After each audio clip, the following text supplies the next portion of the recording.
एष सुरासुरमणुषिन् वन्दिनं दौदघायकं मलं परमामि वर्तमानं तीर्थं धम्मसकतारम् सुर असुर नरपतिवन्द्यने प्रविनष्टघाति कर्मने प्रणमन करु હું ધર્મ કરતા તીર્થ શ્રી મહાવીરને અનંતાનંદ પરમ સિદ્ધ પરમેષ્ઠી ભગવંતોની જય હો. 2400 તીર્થંકર ભગવંતોની જય હો. આચાર્ય શ્રી કુલકુંદ સ્વામી અમૃતચંદ્ર સ્વામી જયસન સ્વામીની જય હો. વર્તમાનમાં વિચરિત સર્વ આચાર્ય ઉપાધ્યાય સાધુ ભગવંતોની જય હો. સદગુરુ દેવની જય હો. પરમ કૃપાળુ દેવની જય હો. આપ સર્વમાં વિદ્યમાન શુદ્ધ આત્મ તત્વની જય હો. જય જિનેન્દ્ર. પરમ માંગલિકૃત પ્રવચન સારજી આપણે જ્ઞેય તત્વ અધિકાર વાંચન કરી રહ્યા છીએ. અહીંયાથી આપણે બધા સાથે પારાયણ કરશું 5-6 ગાથાઓ.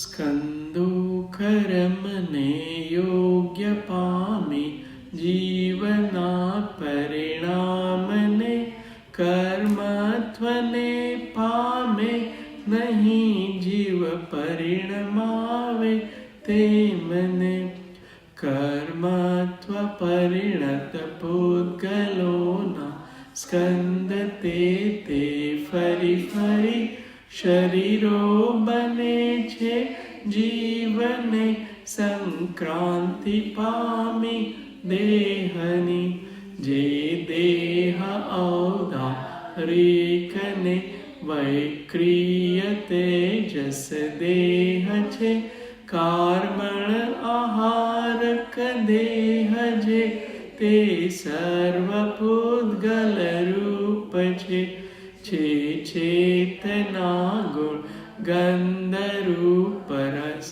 શબ્દ વ્યક્તિન જીવને વળી લિંગ ગ્રહણ નથી અને સંસ્થાન વાક્યુન તેહને અન્યોન્ય સ્પર્શથી બંધ થાય રૂપાદિ ગુણયુક્ત મૂર્તને પણ જીવ મૂર્તિ રહિત બાંધે કેમ પૂતગલ કર્મને જે રીત દર્શન જ્ઞાન થાય રૂપાદિનું ગુણ દ્રવ્યનું તે રીત બંધન જાણ મૂર્તિ રહિતને પણ મૂર્તનું વિધ વિષયો પામીને ઉપયોગાત્મક જીવ જે પ્રદ્વેષ રાગ વિમોહ ભાવે પરિણમે તે બંધ છે. આમાં છેલ્લી 7-8 ગાથામાં કહે છે કે અનેક પૂતગલના સ્કંદો છે એ કર્મ રૂપે પરિણમે છે. એને જીવ પરિણમાવતો નથી. જીવ તો પોતે રાગ દ્વેષ ખાલી ભાવ કરે છે અને એ જ ક્ષેત્રમાં જે વર્ગણાઓ છે એ કર્મ રૂપે પરિણમે છે અને એક કર્મનો ઉદય આવે છે, ફરી એનાથી નવું શરીર બને છે. નવું શરીર બને, ફરી એમાં જીવ રાગ દ્વેષ કરે છે અને ફરીથી નવા કર્મ બંધાય છે. જીવ આ વર્ણગંધ રસ સ્પર્શ રહિત છે. બધા પૂતગલોના રૂપ છે. એ આપણે ભેદ વિજ્ઞાન કરવાનું છે કે મારો કોઈ આકાર નથી. હા, એ સરસ હતા ને. હા, અલિંગ ગ્રહણના 20. તો એ લિંગ ગ્રહણ નથી અહીંયા જે લખ્યું છે ને, તો એ ઇન્દ્રિયો આદિથી ગ્રહી શકાય એવો નથી જીવ. પુરુષ કે સ્ત્રી કે નપુંસક વેદ એનાથી પણ ગ્રહી શકાય એવો નથી. પુરુષના શરીર આદિથી પણ ગ્રહી શકાય એવો નથી. કોઈ અલગ અલગ દાઢી મૂછ કે જટા કે એ બધા રૂપો હોય યતિઓના, એનાથી પણ ગ્રહી શકાયો નથી. એને ગ્રહણ કરવા માટે એના સ્વભાવથી જ ગ્રહણ થઈ શકશે. જે આત્માનો સ્વભાવ છે એને પ્રાપ્ત થવાથી એનું ગ્રહણ થાય છે, અથવા અતિન્દ્રિય આનંદની અનુભૂતિ થાય છે. પછીની ગાથાઓ થોડી આચાર્ય નવો વિષય લે છે અહીંયા, કે આ સ્પર્શ તો પૂતગલમાં જ છે, તો આ અમૂર્ત એવો સ્પર્શ વગરનો આત્મા એની સાથે કઈ રીતે બંધાય છે? તો એ કહે છે કે એ બે વચ્ચે સંબંધ છે. કેવો સંબંધ છે આ બધા પૂતગલો અને જીવ વચ્ચે? હા, દર્શન જ્ઞાન. અને જોવે છે, જોઈ શકે છે ને, આ બધાને આપણે જોઈ શકીએ છીએ પૂતગલોને, એવો સંબંધ છે, જોવાનો સંબંધ છે. એક જ્ઞાન ગુણને લીધે એ બધા ખાલી દેખાય એવો સંબંધ છે.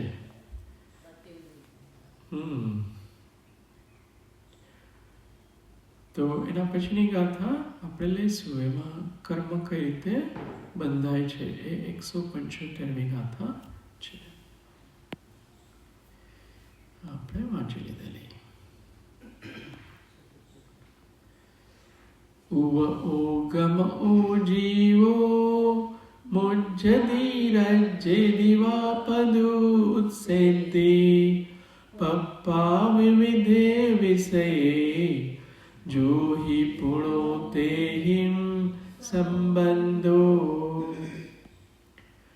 વિદ્વિધ વિષયો પામીને ઉપયોગ આત્મક જીવ જે પ્રદ્વેષરાગ વિમોહ ભાવે પરિણમે તે બંધ છે.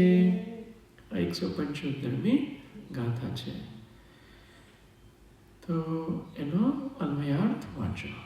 અન્વયાર્થ: જે ઉપયોગમય જીવ વિવિધ વિષયો પામીને મોહ કરે છે, રાગ કરે છે અથવા દ્વેષ કરે છે, તે જીવ તેમના વડે એટલે કે મોહ રાગ દ્વેષ વડે બંધરૂપ છે.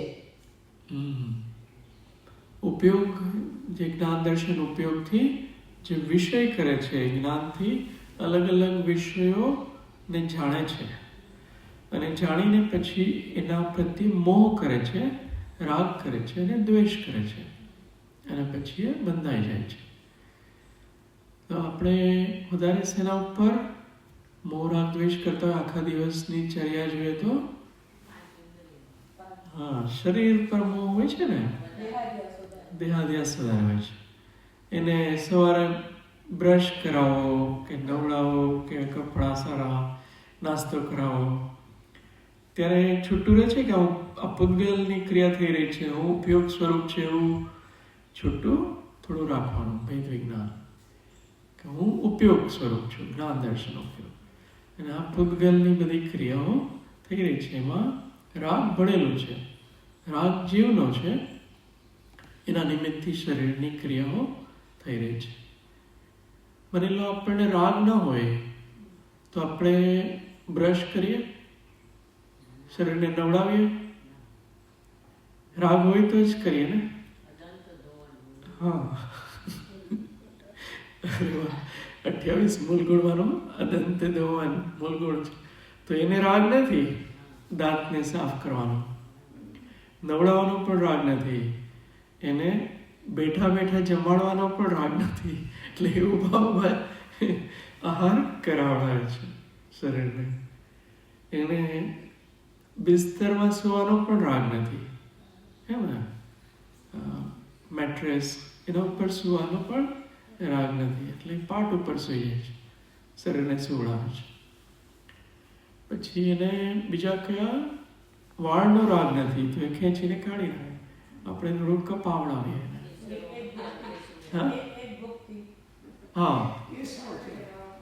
કેસલો એક ભૂખથી એ આપણે કેટલી વાર જમા આપીએ છીએ શરીરને? અને વચ્ચે જે પાણી પીવડાવીએ ક્યારેક એ બધું એક્સ્ટ્રા આઈટમ, એટલે ઓલી દવાઓ કંઈક કે હર્બલ કે આ તે, તો એ રાગ છે. અને મુનિ મહારાજ એકવાર જ, બધું એકવારમાં જ હોય છે. આ બધો રાગ છે, એને જોવાનો.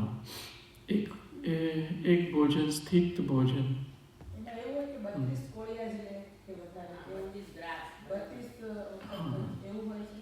એના ગ્રાસ આપ્યા છે, તો અત્યારે તો એટલા બધા ગ્રાસ કોઈ ખાઈ શકતા નથી. એમ ગ્રાસનું જે ક્વોન્ટિટી છે બહુ મોટી છે.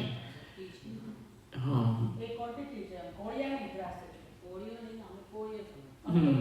એને અંજલિમાં લે છે એ નહીં, ગ્રાસ ક્વોન્ટિટી હોય છે.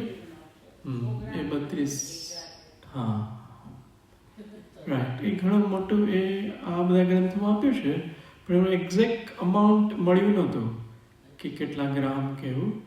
પણ એવું કહે છે કે એની ક્વોન્ટિટી બહુ મોટી હોય છે, ચક્રવર્તી જેટલું ખાઈ શકે, મતલબ એ વધારે હોય છે. પણ ખેર રૂલ ઓફ થમ્બ એ છે કે આપણે ભૂખ હોય એનાથી ઓછું ખાવાનું, એટલું બરોબર.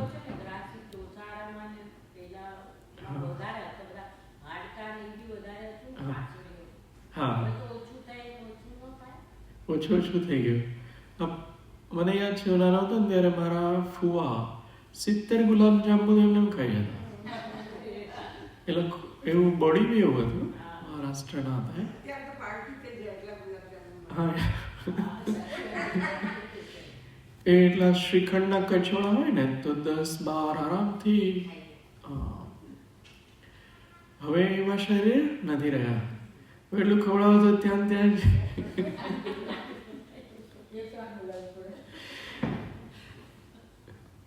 એનીવેઝ, ઘણા ખાઈ શકતા. ઓલું મેરેજ ને હોય ને એમાં આગ્રહ કરે ને, કેટલા બધા શરીર, બધા એ શુદ્ધ ભોજનને લીધે શરીર બી સારા હતા.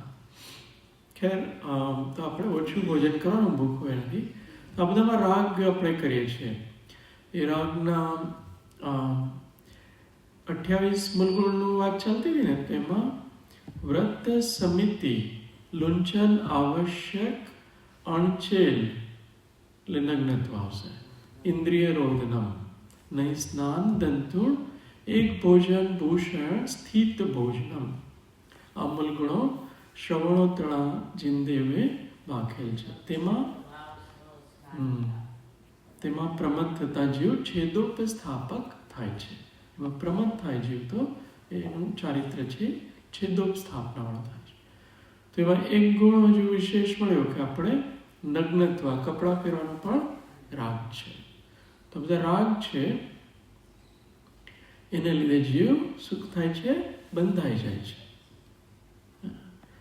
ટીકા છે, આમાંથી વાંચી લઈએ. વાંચો ટીકા. પ્રથમ તો આ આત્મા આખોય ઉપયોગમય છે, કારણ કે તે સવિકલ્પ અને નિર્વિકલ્પ પ્રતિભા સ્વરૂપ છે, અર્થાત જ્ઞાન અને દર્શન સ્વરૂપ છે. તેમાં જે આત્મા વિવિધાકાર પ્રતિભાસ્ય એટલે કે વિવિધ આકારવાળા પ્રતિભાસવા યોગ્ય પદાર્થોને પામીને મોહ, રાગ અથવા દ્વેષ કરે છે, તે આત્મા કાળો, પીળો અને રાતો આશ્રય જેમનો નિમિત્ત છે એવા કાળાપણા, પીળાપણા અને રાતાપણા વડે ઉપરોક્ત સ્વભાવવાળા સ્ફટિકમણીની માફક પર જેમનો નિમિત્ત છે એવા મોહ, રાગ અને દ્વેષ વડે ઉપરોક્ત આત્મ સ્વભાવવાળો હોવાથી પોતે એકલો જ બંધરૂપ છે, કારણ કે મોહ, રાગ, દ્વેષાદ આદિ ભાવ તેનું દ્વિતીય છે. તો એને 3 કલર બતાવ્યા. મોહને કાળા સાથે, રાગને પીળો અને દ્વેષને રાતો કલર. એ સાથે અહીંયા એ સ્ફટિક મણીની અહીંયા એક ઉપમા આપી છે.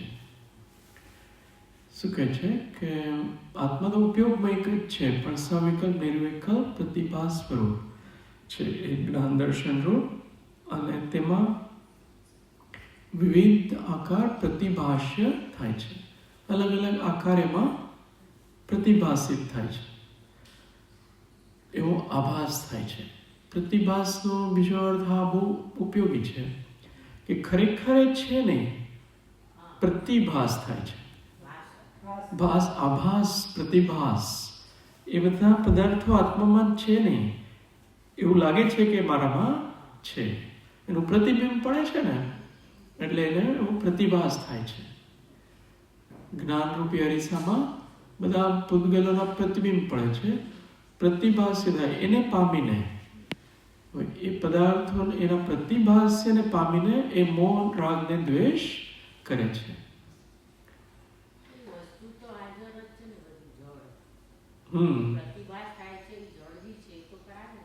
હા, એ છે. આત્મામાં નથી, જળ જળમાં છે, મારામાં નથી. પણ મારામાં એનું પ્રતિબિંબ પડે છે ને, પ્રતિભાસ. એટલે એવું લાગે છે કે આ હું છું અથવા મારું છે, સારું છે, ખરાબ છે, એવી કલ્પનાઓ કરવા માંડે છે. એ પૂતગલ તો પૂતગલમાં જ છે. ઋષભનું દ્રષ્ટાંત આવે, ઋષભમાં છે, એનો પ્રતિબિંબ અહીંયા પડે છે. એટલે સ્ફટિક મણીની માફક એ છે. સ્ફટિકમાં કેમ સામે જાસૂદનું ફૂલ રાખો તો સ્ફટિક લાલ થઈ જાય, કોઈ કાળું કપડું રાખો તો સ્ફટિક કાળો થઈ જાય. એવી રીતે આ બધા અલગ અલગ બાહ્ય પદાર્થોથી અલગ અલગ જીવમાં ભાવ ઉત્પન્ન થાય છે. એ આત્માનો સ્વભાવ નથી, પણ અલગ અલગ ભાવ ઉત્પન્ન થાય છે. એ જ ગાથા આમાંથી લઈ લો. આમાં 175 જય સેના છે. આમાં ઘણું બધું લખ્યું છે.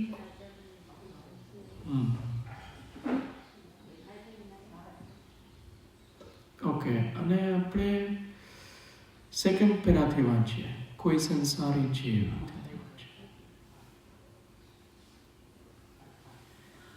अथवा कोई संसारी जीव विशेष भेद ज्ञान से रहित होता हुआ काठ पत्थर आदि की अचेतन जिन प्रतिमा को देखकर ये मेरे आराध्य है ऐसा मानता है. यद्यपि वहाँ सत्ता को देखने वाले दर्शन के साथ प्रतिमा का तादात्म्य संबंध नहीं है, तथापि ज्ञेयनायक लक्षण संबंध है. अथवा जैसे विशेष भेद ज्ञानी समवसरण में प्रत्यक्ष जिनेन्द्र भगवान को देखकर मैं मेरे आराध्य है ऐसा मानता है, वहाँ भी यद्यपि अवलोकन ज्ञान का जिनेश्वर के साथ तादात्म्य संबंध नहीं है, तथापि आराध्य आराधक संबंध है. उसी प्रकार से बंध उसी दृष्टांत द्वारा जानो. એ દ્રષ્ટાંત બતાવે છે કે કેવો સંબંધ છે. અમારા આરાધ્ય છે, જ્ઞેયનાયક સંબંધ.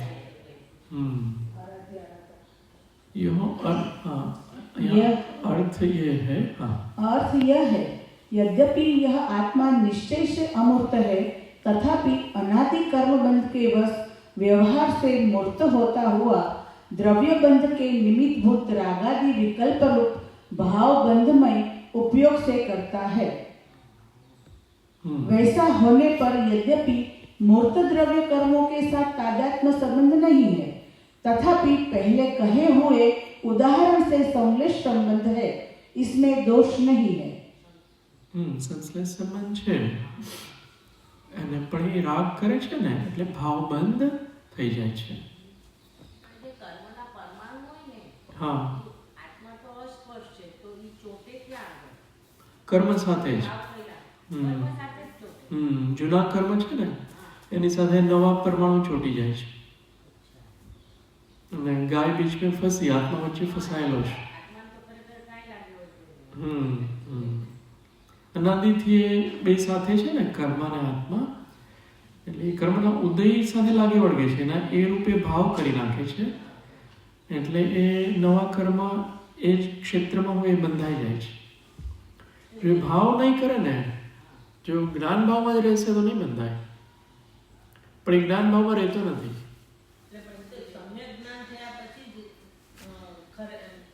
હા, સમ્યક દર્શન થયા પછી 47 કર્મો મનુષ્યને નથી બંધાતા, પણ હજુ બી રાગ પડે છે ને, એ રાગ સમ્યક દ્રષ્ટિને પણ છે, એટલે એટલા કર્મો બંધાય છે.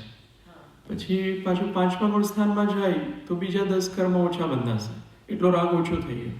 6ઠા 7મા ગુણ સ્થાનમાં મુનિ બને ત્યારે ઓછો રાગ થઈ ગયો, હવે ઓછા કર્મ બંધાય છે. હા, તો એ બંધાય છે પણ ઓછા કર્મ બંધાય. ત્યાં રાગ સાવ નથી ગયો, સમ્યક શ્રદ્ધા સમીચીન થઈ ગઈ, હું આત્મા છું, નવતત્વની શ્રદ્ધા થઈ ગઈ, પણ રાગ હજુ ગયો નથી. 3 કષાયનો રાગ છે, 3 કષાય વાળો.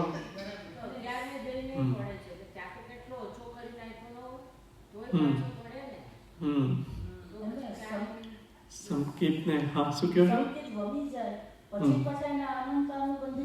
હા, પછી પાછા બંધાવાનું ઉદય બધું ચાલુ થઈ જશે. સત્તામાં પડ્યા છે હજુ, પછી ઉદયમાં આવી જાય છે. सत्तावादी खाली हजू नहीं कर्या। इस प्रकार शुद्ध बुद्ध एक स्वभावी जीव के कथन की मुख्यता से पहली गाथा मूर्ति रहित अमूर्त जीव का मूर्त कर्मों के साथ कैसे बंध होता है, इस प्रकार पूर्व पक्ष के प्रश्न रूप से दूसरी तथा उसके परिहार उत्तर रूप से तीसरी, इस प्रकार 3 गाथाओं द्वारा पहला स्थल समाप्त हुआ। अब एक्चुअली वांचवानी थी आ वांचो अब 175 चाहे छे। उपयोगमय जीव प्रथम तो यह जीव निश्चय से विशुद्ध ज्ञान दर्शक उपयोगमय है। ऐसा होने पर भी अनादि बंध के वश उपाधि सहित स्फटिक के समान पर उपाधि એટલે કે रागादिक मलिनता रूप भाव से परिणित होता है। ऐसा होता हुआ क्या करता है? मोह करता है, राग करता है अथवा द्वेष करता है। पहले क्या करके मोहादि करता है? प्राप्त कर मोहादि करता है। किन्हें प्राप्त कर मोहादि करता है? विषय रहित परमात्मा स्वरूप की भावना से विपरीत अनेक प्रकार के पंचेंद्रिय विषयों का प्राप्त कर मोह आदि करता है। और जो इस प्रकार का जीव है वह वास्तव में उनके द्वारा बंधता है। उन पहले कहे हुए कर्ताभूत राग द्वेष मोह द्वारा मोह राग द्वेष से रहित जीव के शुद्ध परिणाम लक्षण पर धर्म को प्राप्त नहीं करता हुआ वह जीव बद्ध होता है। परम धर्म को प्राप्त नहीं करता हुआ बंधाई जाए छे। यहाँ जो वह राग द्वेष मोह परिणाम है वही भाव बंध है, ऐसा अर्थ है। तो ये कहे छे कि बधाने जोवे छे ने अज्ञान दर्शन उपयोग में અને પછી એમાં મોહ કરે છે, રાગ દ્વેષ કરે છે, એટલે બંધાઈ જાય છે। એટલે જે પૂર્વના કર્મો હોય એની કાળસ્થિતિ પાકે ત્યાર પછી એ તો નિર્જરી જાય। હા, નિર્જરી જાય અને ઓની સાથે જો રાગ કર્યો હોય તો નવા બંધાય। જ્ઞાનમાં રહે તો ઓછા બંધાય। હા, જ્ઞાનમાં રહે તો ઓછા બંધાય।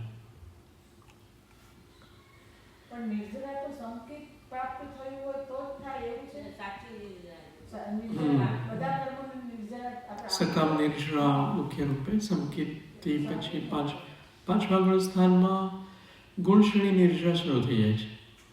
અસંખ્યાત ગુણી 6ઠા 7મામાં પણ ગુણશ્રેણી નિર્જરા છે, એટલે બહુ વધારે પ્રમાણમાં કર્મોની નિર્જરા છે। સમ્યક દ્રષ્ટિને સામાન્ય રૂપે નિર્જરા છે અને ઉપરના ગુણસ્થાનમાં ગુણશ્રેણી નિર્જરા છે। મિથ્યા દ્રષ્ટિને પણ થાય અપેક્ષાથી, એને પાપવાળા કર્મ હોય ને એ પુણ્યમાં સંક્રમિત થઈ જાય। આ પૂજા દાન બધું કરીએ તો એ પાપના કર્મોની નિર્જરા થઈ જાય છે। ઘણા બધા પાપ કર્મ હાજી તો જ 70 કોડા કોડીમાંથી અંતર કોડા કોડીમાં આવી શકતો ને વિચારને। હા હા, એ જે 5 લબ્ધિ છે ને એમાં પહેલી કઈ છે? ક્ષમ લબ્ધિ। તો એમાં એ આ બધું ધર્મની બધી વસ્તુઓ કરે છે ને, આ બધા અનુષ્ઠાનો, તો એમાં એના બધા પાપવાળા ભાવ ઓછા થવા માંડે છે। પછી વિશુદ્ધિ લબ્ધિમાં ઓર વધારે વિશુદ્ધિ થાય છે, એમાં પુણ્યનો જ બંધ, પાપનો બંધ ઓછો થઈ જાય છે। પછી દેશના, પછી પ્રાયોગ્ય લબ્ધિમાં આપ જે કહ્યું છે ને એના કારણે જ ઘાત થાય છે. ત્યાં માની લો 70 કોડાકોડી સાગરોપમની સ્થિતિ હોય એમાંથી અંત કોડાકોડી સાગર સુધી પહોંચી જાય છે. પ્રાયોગ્ય લબ્ધિમાં એટલી સ્થિતિ સંસારની ઓછી થઈ જાય છે. તો એ મિથ્યાત્વી છે. હજુ તો પ્રાયોગ્ય લબ્ધિમાં જો એ મિથ્યા દ્રષ્ટિ છે ત્યારે એ બંધા પ્રસરણ બધા થવા માંડે છે. નિર્જરા બી થઈ ને એટલે 70 કોડાકોડી સ્થિતિ હતી એ અંત કોડાકોડી થઈ ગઈ, એ નિર્જરા થઈ ગઈ ને. એટલી લાંબી સ્થિતિ હતી એટલી ઓછી થઈ ગઈ, એ નિર્જરા છે. પણ એ બહુ વિશુદ્ધ પરિણામ છે એ 5 લબ્ધિમાં. ભલે મિથ્યા દ્રષ્ટિ અવસ્થા જ છે હજુ પ્રાયોગ્ય લબ્ધિમાં, પણ એ શુભ ભાવની પરાકાષ્ઠા છે. તત્વ ચિંતન એમાં ખૂબ છે એનું. તત્વ શ્રદ્ધાની એકદમ સમીચીન છે, આત્માનુભૂતિને સમીચીન જીવ છે. પછી કરણ લબ્ધિ શરૂ થાય પછી તો એને નિયમથી સમ્યક દર્શનની પ્રાપ્તિ થાય જ છે. એમાં મરણ પણ નથી બતાવ્યું. જે કરણ લબ્ધિ છે ને 5મી લબ્ધિ, તો એ આપણે શું છે કે એકવાર વિકાસભાઈ આવ્યા હતા, એમને પણ સુનિલભાઈ આવ્યા હતા, એમને પણ આ પોઈન્ટ કીધેલો આપણને કે આપણે વિકાસને સારિકા બહેન આવ્યા હતા તો આપણું સારું ચાલતું હોય ને બધું, માની લો તમે સરસ અભિષેકના દરમિયાન પરિણામ સારા, પછી એમાં આપણે કન્ટિન્યુ રાખવાનું, ભલે ત્યાં જ બેસી રહેવું પડે કે બાજુમાં બેસી, પછી એ ધારાને વહેવા દેવાની. તો તમે કરણ લબ્ધિ સુધી પહોંચી બી જાઓ તો એ ધારા જે વિશુદ્ધિવાળી ચાલતી હોય ને ત્યારે ગમે એટલું ઇમ્પોર્ટન્ટ કામ હોય એને બધાને ગૌણ કરી દેવાનું કે ઘડી એવી ધારા નહીં બને. હા એવું કોનો આત્મા ટાઈમલેસ છે, ખ્યાલ છે ને. એને તો કાળની સાથે કોઈ લેવા દેવા નથી, એને તો જ્ઞાન સ્વભાવ સાથે. હા, તે વિશુદ્ધ ભાવ થતા હોય ત્યારે એને કન્ટિન્યુ રાખવાના, ત્યારે ઊભું નહીં થઈ જવાનું. એટલે આ જનરલ ઇન જનરલ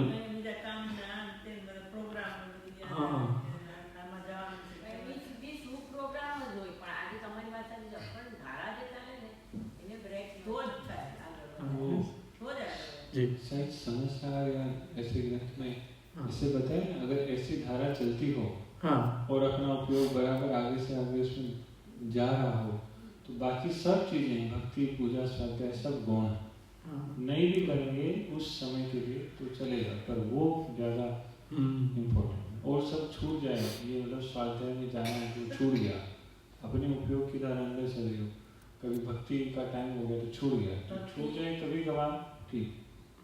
हाँ सही.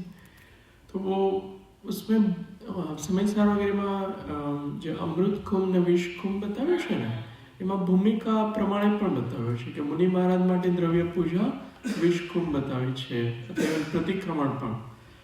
કે એની ભૂમિકા ધ્યાનની છે તો એના માટે સૌથી એ ઉપાદેય છે. એટલે ભૂમિકા પ્રમાણે પણ પછી ઘણો બદલાવ આવે છે અને આપણે કહ્યું એ રીતે પણ છે. અને એક ભૂમિકા આપણી જે હોય એ પ્રમાણે આપણે ક્રિયાઓ બધી કરવાની હોય છે. इंदौर में पंडित रतनलाल जी जो भी गए तो ऐसे बताया करते थे कि कोई भी अपन करते हैं अभिषेक किया, पूजा करी, स्वाध्याय किया, तो ये पूरा होने के बाद थोड़ा समय बैठे रहने का, मतलब उसका चिंतन जो क्योंकि बड़ी मुश्किल से तो अपना उपयोग वहाँ तक जाता है. इतनी विशुद्धि बनी है तो उसको फिर और बढ़ाओ. मतलब स्वाध्याय पूरा हो गया तो उठ के जाना नहीं, थोड़ी देर उसका चिंतन 10-15 मिनट. फिर भक्ति पूरी हुई तो कितनी मेहनत लगती है उपयोग को एक जगह लाने में, 10-15 मिनट तो वो स्थिति धीरे धीरे आती है.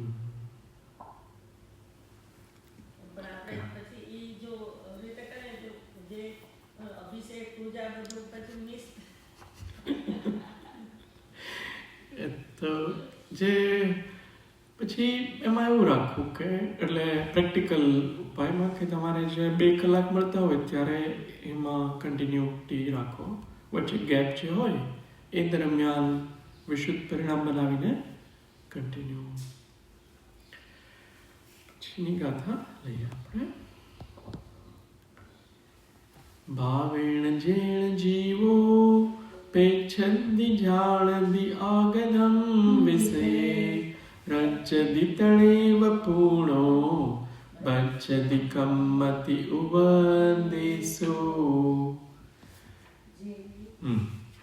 જે ભાવથી દેખે અને જાણે વિષયગત અર્થને તેનાથી છે ઉપરક્તતા વળી કર્મ બંધન તે વડે.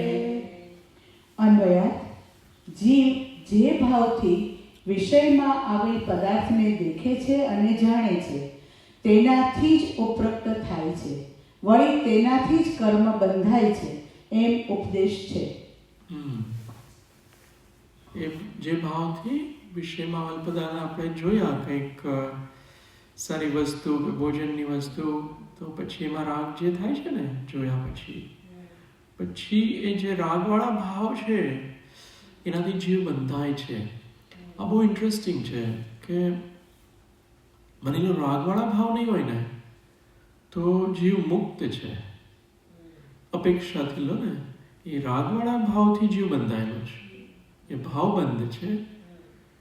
નહીં તો જીવ છે એ તો સહજ પોતાના જ્ઞાન સ્વભાવમાં મુક્ત અવસ્થામાં છે, રાગથી એ બંધાઈ જાય છે. સહજ ચૈતન્ય સ્વભાવમાં એને કોઈ બંધન નથી, મૂળ સ્વભાવ એવો છે. એ તો પોતાનામાં રમણ કરવાવાળો સ્વભાવ છે, ચેતનામાં રમણ કરવાવાળો સ્વભાવ. રાગદ્વેષને લીધે એ જે મુક્તતા છે એની બદલે બંધ થઈ જાય છે, એ જીવ પોતે બંધાઈ જાય છે.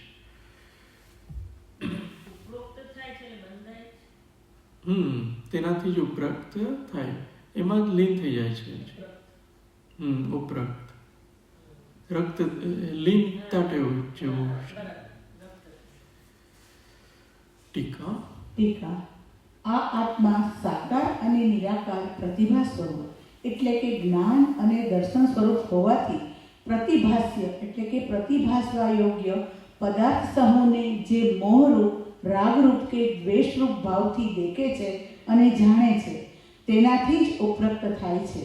જે આ ઉપરાગ એટલે કે મલિનતા, વિકાર છે તે ખરેખર સ્નિગ્ધ વૃક્ષવસ્થ સ્થાનીય ભાવબંધ છે, વળી તેનાથી જ જરૂર પૌદ્ગલિક કર્મ બંધાય છે. આમ આ દ્રવ્યબંધનું નિમિત્ત ભાવબંધ છે. કેટલું સ્પષ્ટ છે કે ભાવબંધ જીવ કરે છે, પોતાની અંદર જ રાગ ભાવ ઉત્પન્ન કરે છે, અને ઓલી બાજુ કર્મ છે એ દ્રવ્યબંધ રૂપે બંધાય છે. ભાવબંધ ન કરે તો દ્રવ્યબંધ નહીં થાય. ભાવ બંધ કરે છે એને પહેલા ભાવ આશ્રવ થાય. હા, ભાવાશ્રવ એક સમય માટે જે કર્મનું આવાગમન છે ને એને ભાવાશ્રવ કહીશું. કે યોગ છે એ આશ્રવ માટે મુખ્ય રૂપે છે, મન વચન કાયાનો યોગ. એમાં જે કષાય ભળેલો હોય છે એને લીધે બંધ થાય છે. યોગથી આશ્રવ અને કષાયથી બંધ. ભાવ ઓટોમેટિક આમ થાય છે કે આપણે કરીએ છીએ? બંને. કર્મ ઉદય ચાલે છે ને, એક બાજુ પૂતગલ એની શક્તિનો પ્રભાવ બતાવ્યા જ કરે છે, ને એક બાજુ જીવ છે એ પોતાનું પરિણમન કર્યા રાખે છે. તો જીવ છે એ કર્મ ઉદયવાળા ભાવ કરે છે ને, એ સ્વરૂપ પોતાના ભાવને કરી નાખે છે. માની લો કંઈક વસ્તુ અહીંયા કોઈક વહેંચે છે, દ્રષ્ટાંત તરીકે લો, તો લોભ ભાવ સહજ ઉત્પન્ન થાય છે ને. એ નો કર્મને જોયું કે અહીંયા તો આ કંઈક વહેંચે છે ફ્રીમાં, દ્રષ્ટાંત તરીકે લે, તો એ જીવ એ નો કર્મ બહારનું કોઈ દ્રવ્ય છે અને પછી કર્મનો ઉદીર્ણા થઈ જાય છે. એ જોવાની ઉદીર્ણા થાય છે એટલે લોભનો ઉદય આવે છે. લોભનો ઉદય આવે એટલે જીવમાં લોભ ઉત્પન્ન થાય છે. એને ભાવલોભ કહે છે. ઓલો દ્રવ્યલોભ છે જે ઉદય થાય છે. ઓલું દ્રશ્ય જોયું, એનો કર્મને જોયું, પછી એ દ્રવ્ય કર્મનો ઉદય થાય છે અને પછી એ ભાવ એવા જીવના થાય છે, એ ભાવલોભ છે. અને ભાવલોભ થવાથી પછી ભાવ બંધ થાય છે, નવા પરમાણુ ચોટી જાય છે. જો લોભ કર્યો હવે નવા પરમાણુ, તો ભાવ લોભ છે ને એ જીવનો છે અને દ્રવ્ય વાળો લોભ છે એ કર્મનો છે. એ એક એટ એ ટાઈમ બંને થાય છે. કર્મનો ઉદય જુદા ટાઈમે આવ્યો અને જીવના ભાવ જુદા ટાઈમે થયો એવું નથી. બંને એક જ સમયમાં ક્રિયા થાય છે. એટલે પછી હાજી સાવરણી વેચવા આવે, આપણે જોતી હોય કે ના જોતી હોય, બહુ સસ્તી છે, ચાલો હા પછી કામ લાગશે એમ કરીને આપણે જે વેચવા આવ્યો અને આપણે જોયું એ દ્રવ્ય કર્મ, એનો કર્મ છે. વેચવા વાળા ભાઈ છે એ નો કર્મ કહે છે. નો કર્મ કયો કે અબદ્ધ કર્મ કયો કે નિમિત્ત કયો, જેવી એ બધા આવ્યા એ નો કર્મ છે. એને લીધે કર્મનો ઉદય થઈ જાય છે. એને જોયું ને આંખથી, ઉપયોગથી, પછી કર્મનો ઉદય થાય છે. એ દ્રવ્ય કર્મ છે, પરમાણુઓ છે બધા, એનો ઉદય થાય ને એ રૂપ જીવ ભાવ કરી નાખે છે. જાગૃતિમાં રહેતો નથી કે હું ઉપયોગ સ્વરૂપ છું, કે હું સંપૂર્ણ છું. હજી સંપૂર્ણ છું, પૂર્ણતા વાળો એવો ઉપયોગમાં એ રહેતું નથી. એટલે એ લોભ વાળો ભાવ કરી નાખે છે. એ કરી નાખે છે તો થઈ જાય છે. થઈ જાય છે એ શબ્દ આગમમાં વધારે એપ્રોપ્રિએટ છે. એ ભાવ એવો થઈ જાય છે. આ બાજુ કર્મનો ઉદય છે ને આ લોભ વાળો ભાવ થાય એટલે એ જીવ ગાયક રહેવો જોઈએ, એની બદલે લોભી બની ગયો. હા, એટલે એ પરિગ્રહ કરશે. એ લોભ ભાવલોભથી નવું કર્મ ભાવ બંધ થઈ જાય છે, પછી નવું કર્મ બાંધે છે. જો ગાયક રહ્યો હોત તો નવું કર્મ ના બાંધત. હા, અનાદિકાળથી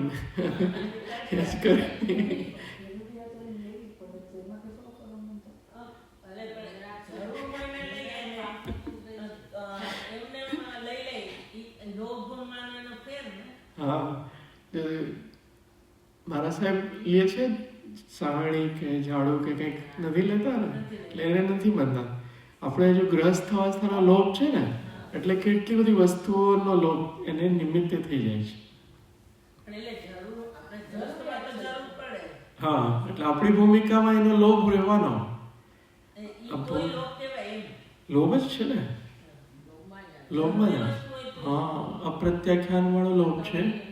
પ્રત્યાખ્યાન, સંજ્વલન ત્રણેય લોભનો ઉદય છે. એમાં લોભ છે એ ઉપરના ગુણસ્થાનમાં એ લોભ નથી, નીચેનામાં છે એ લોભ. હા, તૃષ્ણા લોભના જ ખાનામાં આવશે. આશા, તૃષ્ણા, લોભ. તો એ લોભ છે આ ભૂમિકામાં. અત્યારે એવું કહે કે સાવરણીને બધાનો ત્યાગ કરી દો, કુટીરનો પણ ત્યાગ કરી દો. સાધ્વીજી આવતા હોય છે ને અહીંયા, એની સાથે તમે વિહાર કરવા માંડો. આ બધાને શું જોઈએ છે? તો આપણે શું કહે કે ના ના, કુટીર તો હજુ સારી છે, થોડો ટાઈમ ભલે રહી, આમાં ફાવે છે. એ લોભ છે ને, એની સાથે જતા નથી રહેતા. લોભ છે એટલે કુટીરનો નહીં, પણ એની અંદર કેટલી બધી વસ્તુમાંથી તમને એવું કોઈ કહે ને કે આ બેડ મારે એક ઓછો પડે, લઈ જાઓ, તો કહેશે ના પછી હું સુઈશ ક્યાં? એટલે બેડનો લોભ છે.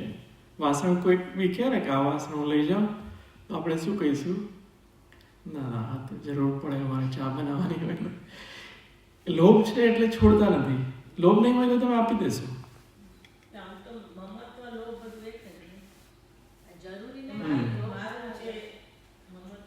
હા, રાગ વાળા બધા છે લોભમાં આવી જશે. મમત્વ, રાગ, આસક્તિ કહીએ, મમતા કહીએ. હા, એ પણ લોભ છે. આત્માને કોઈ નીડ જ નથી. આત્મા છે ઈચ્છા રહિત છે. ચૈતન્ય સ્વભાવ છે, એમાં તો કોઈ નીડ નથી. પણ બહારની જે પરદ્રવ્યોની નીડ છે બધું લોભમાં આવી જશે. તો કઈ નહીં, એમાં ગભરાવાની જરૂર નથી. એને જોવાનું કે લોભ છે, કર્મના ઉદયને લીધે લોભ છે, એટલું જોઈને છોડી દેવાનું, પછી લોભ જતો રહેશે. મને સ્ટ્રેસ લાવવા વાળું કંઈ નથી. મુખ્ય તો જાગૃતિ કે આપણને ખ્યાલ હોવો કે આ લોભ છે. જાગૃતિ હોવી જોઈએ. હા, આ લોભ છે. જાગૃતિ. બાકી તો જે કરીએ છીએ હા, પણ જો જાગૃતિ રહે કે આ લોભ છે તો પછી હા, એ એક દિવસ છૂટશે, પછી પ્રત્યાખ્યાન કરીશું, સંકલ્પ કરીશું આ બધું છોડવાનો. હા તે એવો ભાવ થશે ત્યારે એ લોભ છૂટી જશે, એ દ્રવ્ય. આપણે તો ભાન જ ભૂલી જાય છે. સાહેબ જેવું લખાવતા હતા, હું ક્રોધ સ્વરૂપ નથી અમને. હા. ત્યારે યાદ કરવાનું ક્રોધ સ્વરૂપ. હા, બરાબર છે. સંતોષ સ્વરૂપી આત્મા. આત્મા, હા, બસ એ બોલ્યા કરવાનું તો એ છૂટું રહેવાશે. હા બરાબર. આ ઉપાય હતા. હા, એ શબ્દો છે ને એ શુદ્ધ જ્ઞાનના શબ્દો છે, એનાથી કષાયો છે ને એ મંદ થઈ જશે, પછી છૂટું રહેવાશે. પછી આ ટીકા આપણે વાંચવાની બાકી છે. હા, બધા વંચાઈ ગઈ છે. હા, બે. તો આપણો સમય થોડો છે, આપણે હશે એક ગાથા લઈ લઈએ. 177 લઈ લઈએ. ફાસેહિમ પુગ્ગલાણમ બંધો જીવસ રાગમાદિહિમ અર્ણોણમવગાહો પુગ્ગલ જીવ પગ્ગો ભણીદો રાગાદિ સહ આત્મા તણોને સ્પર્શ સહ પુદ્ગલ તણો અન્યોન્ય જે અવગાહતેને બંધ ઉભયાત્મક કયો. અન્વયાર્થ સ્પર્શો સાથે પુદ્ગલનો બંધ, રાગાદિક સાથે જીવનો બંધ અને અન્યોન્ય અવગાહ તે પુદ્ગલ જીવાત્મક બંધ કહેવામાં આવ્યો છે. ત્રણ પ્રકારના બંધ બતાવ્યા છે. આ બરાબર સમજી લેવાનું. આ બંધ છે ને બહુ ઇમ્પોર્ટન્ટ છે સમજવું. એક બંધ છે એ આ કર્મ સાથે બીજા કર્મ ચોટી જાય છે ને, એ પુદ્ગલનો બંધ છે. નંબર 1 બંધ એ એક સ્પર્શ થઈ ગયો, કર્મ સાથે કર્મ ચોટે, પુદ્ગલનો બંધ હે ને. બીજો બંધ બતાવે છે રાગાદિ સાથે જીવનો બંધ. જીવ ક્રોધમાનમાં લોભ કરે છે ને, એનાથી જીવ પોતે બંધાયેલો છે, બીજા દ્રવ્ય સાથે કોઈ સંબંધ નથી એમાં, એકલા જીવ સાથે. હા, ચારિત્ર મૌન્ય મુખ્ય છે એમાં, દર્શન મૌન્ય પણ છે અને ચારિત્ર મૌન. એને લીધે જીવ બંધાયેલો છે. એ રાગ કરે છે ને એટલે મુક્તતાને અનુભવી શકતો નથી. ખ્યાલ આવે છે ને, રાગ ચાલતો હોય ત્યારે તમે મુક્તતાને અનુભવી શકો નથી. એની એ બંધાયેલો છે, એ બીજો બંધ. એને પુદ્ગલ સાથે કોઈ સંબંધ નથી. આ બીજા બંધ ખાલી જીવનું જ છે. આ જીવને એના ભાવ, હા, એ બીજો બંધ. અને ત્રીજો અન્યોન્ય અવગાહ તે પુદ્ગલ જીવાત્મક બંધ છે. એટલે અવગાહ જે આકાશના પ્રદેશોમાં બે એક ક્ષેત્રમાં રહે છે, એ ત્રીજો બંધ છે. જીવ અને પુદ્ગલો એક ક્ષેત્રમાં પણ રહે છે. આપણે અહીંથી કુટીર પર જાય તો બધા પુદ્ગલો સાથે આવે છે કર્મના. એ એક અન્યોન્ય અવગાહ બંધ છે. એ જીવ અને પુદ્ગલનો એક ક્ષેત્રમાં ખાલી રહે છે. જીવ પુદ્ગલ રૂપ થઈ ગયો નથી, પુદ્ગલ જીવ રૂપ થયો નથી, ખાલી એક ક્ષેત્રમાં જ રહે છે. એ ત્રીજો બંધ છે. એટલે પુદ્ગલનો પુદ્ગલ સાથે, જીવનો જીવ સાથે, અને આ બે ત્રીજો એક ક્ષેત્રમાં રહે છે, જીવનો પુદ્ગલ સાથે, એ ત્રીજો બંધ. એક ક્ષેત્ર એ સંશ્લેષ સંબંધ વાળો બંધ છે. તો 3 પ્રકારના બંધ છે. તો આમાંથી કયો બંધ આપણે છોડી દઈએ તો પછી 3 બંધ જતા રહેશે?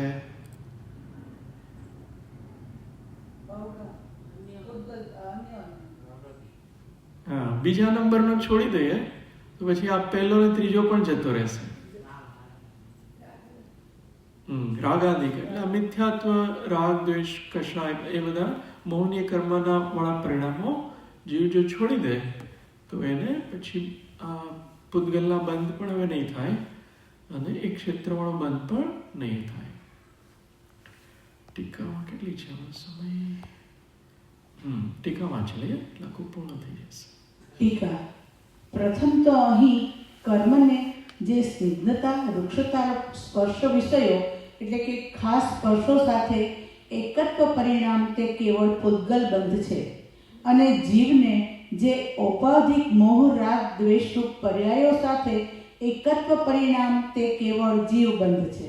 વળી જીવ અને પૂતગલને જે પરસ્પર પરિણામના નિમિત્ત માત્રપણે વિશિષ્ટતર પરસ્પર અવગાહ તે ઉભયબંધ છે. અર્થાત જીવ અને કર્મ પૂતગલ એકબીજાને પરિણામમાં નિમિત્ત માત્ર થાય એવો ખાસ પ્રકારનો જે તેમનો એક ક્ષેત્રાગ્રહ સંબંધ તે પૂતગલ જીવાત્મક બંધ છે.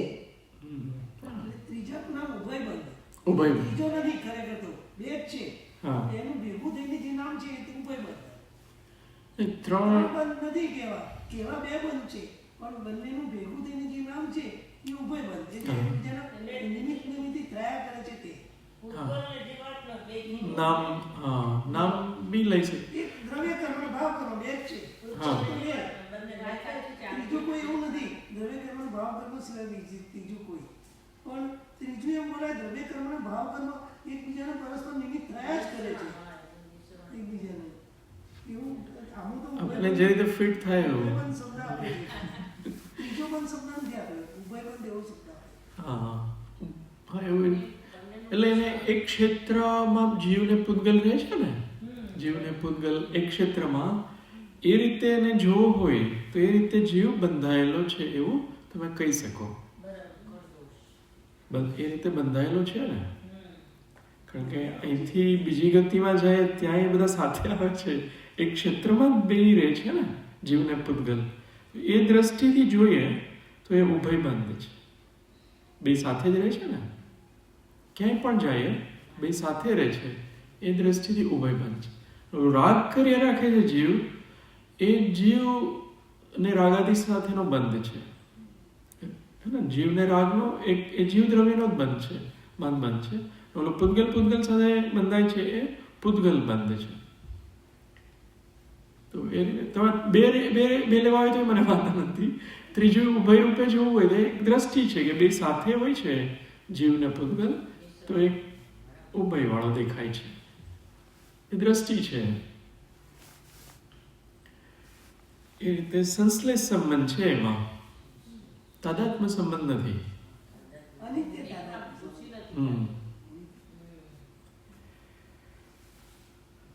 ઓલરાઈટ, તો આપણે એક વચનામૃત લઈએ અને આપણો ટાઈમ થઈ ગયો છે. મારે બી થોડું એક પૂરું કરવામાં, પણ મારે એ ભાવના હતી એક પ્રયોગ વાંચીએ તો શું કે પ્રયોગ કરવામાં વધારે એક પ્રયોગ વાંચીએ ખાલી આજે.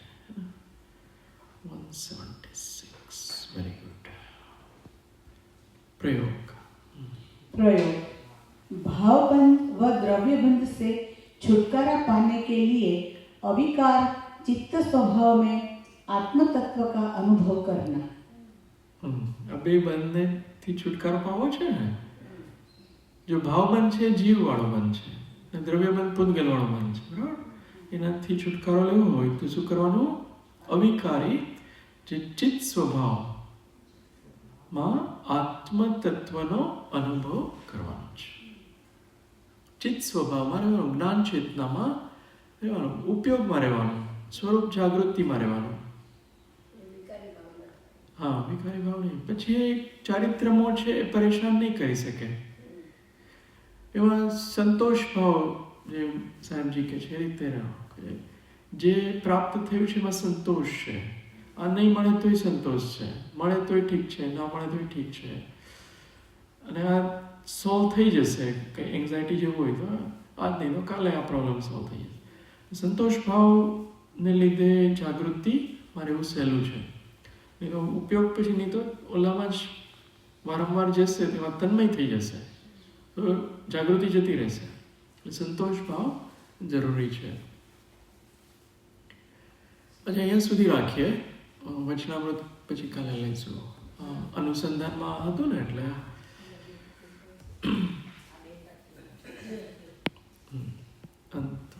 પણ લઈ.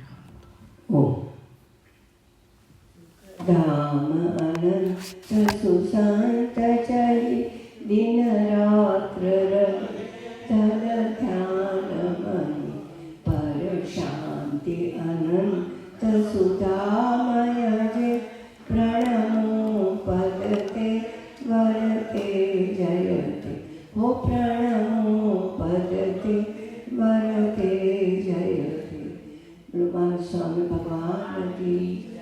पंच परमेष्ठी भगवान की परम कृपाणु देव की सदगुरु देव की जय। शुद्ध आत्मदेव की जय। 3 મુકાર મંત્ર કયો જ